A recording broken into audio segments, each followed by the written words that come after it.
guys, what's going on? This is Travis P11. I'd like to welcome you back to the channel. Well, today guys, we're going to do a little tabletop review of the Ruger SR40 semi-automatic pistol. This is one of those pistols that's been around for quite a while, and you can tend to find them popping up here and there from time to time at some reasonable prices. This pistol is on loan to me from Stan, the owner of SS Pawn in Lexington, Nebraska. Contact information's right there on the screen for you. Stan does loan me firearms from his private collection to show on the channel, and we do that to you on a regular basis. Guys, give SS Pawn a call and they will take care of all of your firearms needs. Alright, so now a little bit about the pistol. Let's go ahead and get the specifications out to you right now. What do you need to know? Well, it is a double action only striker fired pistol. It is the Ruger SR40. It does shoot the 40 Smith & Wesson round.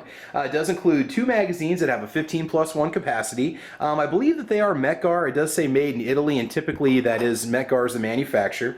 Now it does come with a blackened or blued finish. In this case we have the brushed stainless finish with the glass-filled polymer or glass-filled nylon frame down below.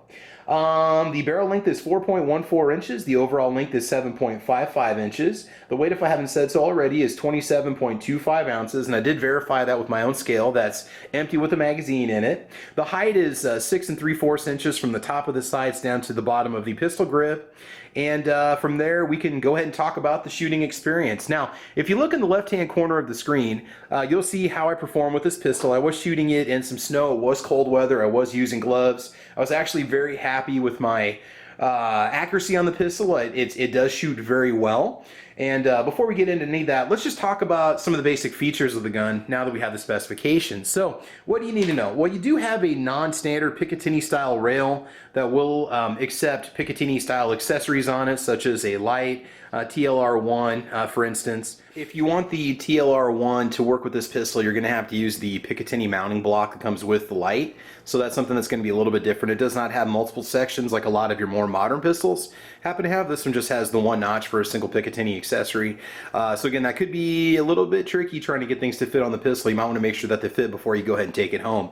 So from front to back, we've got some nice adjustable for windage on the front and rear, and adjustable for windage on and height on the back. 3-dot sights. Okay, they are very easy to see. They do work really well, and the black makes for a nice contrast with the white dots. I had no trouble picking up my target when I was at the range shooting.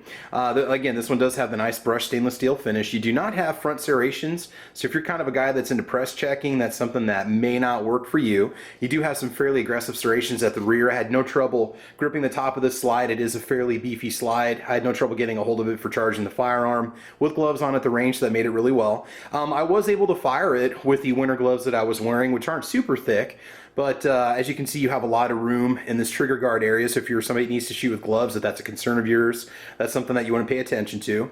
When it comes to the slide stop, I have to be honest with you. Some guys like to use this to release the slide to charge the firearm. I tend to use a top charging method where I grip the top of the slide and release. This button is very, very stiff. It is very hard to press down. I mean, sometimes I had to stop and use my left finger instead, and it is tiny, and I don't know if there's anything aftermarket out there for you, so you may have some issues getting something that's going to work with you if you have trouble with it. Otherwise, that's one drawback to it. And also, the safety is something that a lot of people don't want. I do not believe that you can purchase this without the safety. That's just another one of those devices that Ruger puts on their guns.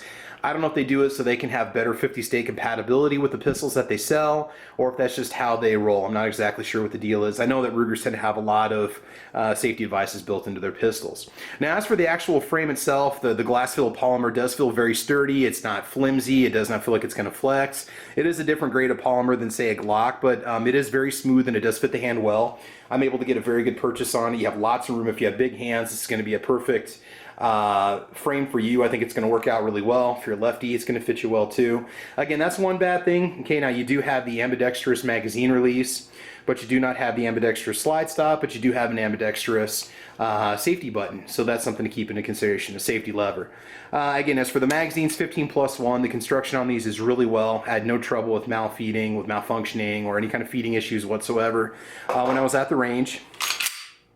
Now, as for the trigger itself, I can't really tell you the poundage. It's a little bit different. You know, it does have kind of that traditional safety on trigger style that we're used to seeing on a lot of double action pistols. And again, we'll check. We are clear. You pull back. It is a bit gritty. It's hard to explain. You can kind of feel the mechanism moving as you pull back on it, but it does have a fairly clean break to it. Pull back, and then that's it. It will click. And then pull forward. Very short reset on it, real easy to do. You can actually see the little plunger dropping on the striker and moving when you pull on the trigger, so you can actually see that there.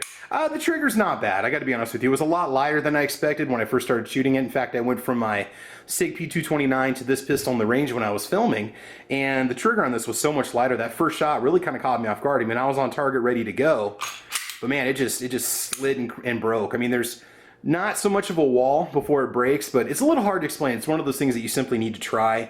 And I mean, love it or hate it, it's really not that hard to get used to.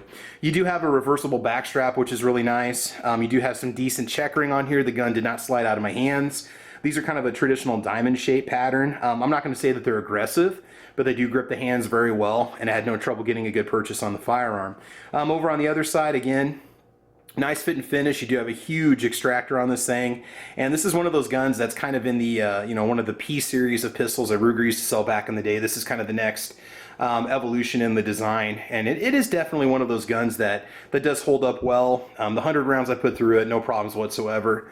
It's one of those guns that, again, it's been out for I don't even know how many years, maybe close to 7 to 8 years at this point, 7 or 8. So yeah, anyway, it did function great, and it was a good little gun. I had no malfunctions, no issues whatsoever. And recoil, you know, a lot of guys say that 40 can be a snappy round. You've got a very heavy slide on the top of this thing, so when you've got a heavy slide, you know, when it comes to your actual low bore axis, it's not bad, it's not high, it's kind of medium. The gun has a tendency to not flip in your hands when you're shooting it. I didn't think the recoil was anything that was bad. I mean, you do have a relatively lightweight frame, polymer frame. So anyway, guys, yeah, no problems, no problems. It did run well when I was at the range, and I was very happy with it. And again, my accuracy was not bad, considering that was just the first time that I'd ever fired this pistol before. So the Ruger SR40, would I buy it? Yeah, I think so. I consider picking one up. I fired the SR9 compact before, and I used to own a 9E, and I'm familiar with the frame. It is very easy to fire, very easy to use, very easy to disassemble and clean and so on. So yeah, I would definitely pick one up. If you can get one of these for around, say, maybe $350, $375, I'd say go ahead and do it. Brand new, I think they're running maybe the 450s, 425 range, somewhere around there. But you know, gun prices can vary depending on where you are. So anyway, Ruger SR40 tabletop review. The firearm was great, ran great, trigger, no problems whatsoever, easy to use, good construction, solid materials. I definitely give it a thumbs up. So anyway, guys, there you go. I want to thank you for watching today. So guys, if you like what you see, please like or subscribe. And you can check me out over on Facebook, Twitter, Instagram. I'm also on gunchannels.com. I've got a Saturday morning podcast called The Caliber Corner that you can check out at 8 a.m. Central Time on Saturdays. Otherwise, guys, I think that's about it. So as you know, guys, I want you to have fun. I want you to be safe. And as you know, we will talk to you soon. All right, thanks for watching. Bye-bye.